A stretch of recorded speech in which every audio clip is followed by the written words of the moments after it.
Damn, these screwdrivers are cheap. Gotta buy real tools, man. Dude, these are hefty. Put these, yeah, exactly. Put those in your trailer. Buy real tools. Well, these are about to be scrapped. I already broke one tip. That quality Chinese metal.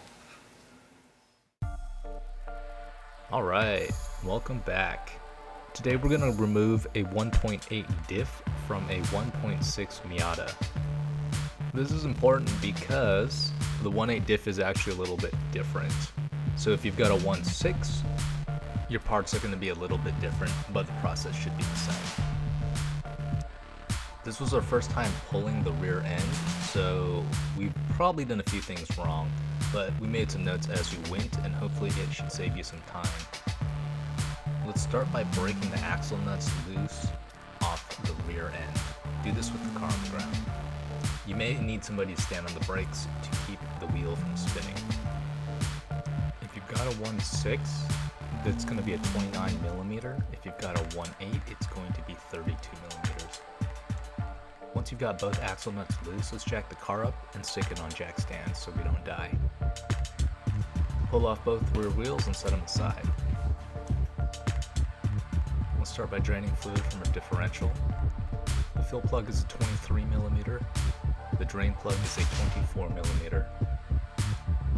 It's typically good practice to remove the fill plug before the drain plug. But since we're replacing the whole diff, we don't actually care. Once we've finished draining the fluid from the diff, let's remove the exhaust.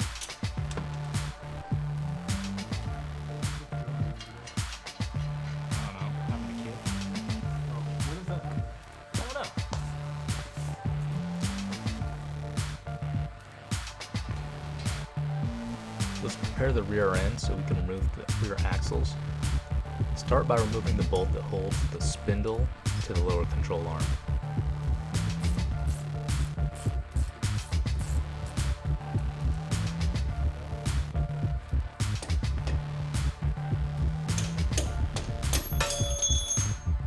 Once you remove that lower control arm bolt, you can lift the knuckle up and away, and you should just be able to pull out the axle.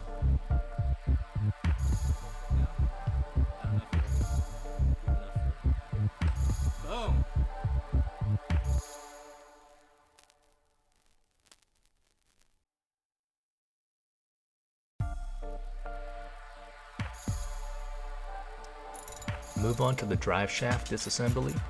Let's separate the drive shaft from the differential. There's 4 nuts that hold the drive shaft to the diff. Let's start by removing those nuts. You can use an impact here and just spin off all these nuts. We did not have one, so we had to engage with the transmission every other nut.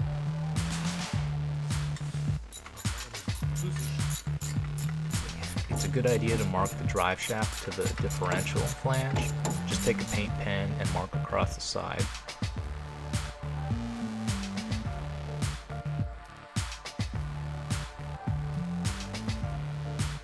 Loosen the nuts and bolts that connect the differential to the rear subframe. Good.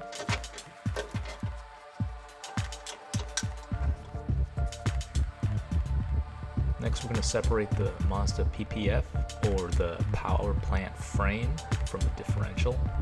I'm going to cut to a later sequence just to explain my point. So pictured here is the power plant frame with the differential removed. There's one bolt pictured here, and you can see the rearmost bolt has been removed already. The rear bolt actually just unthreads and drops out. What you want to pay attention to is this forwardmost bolt.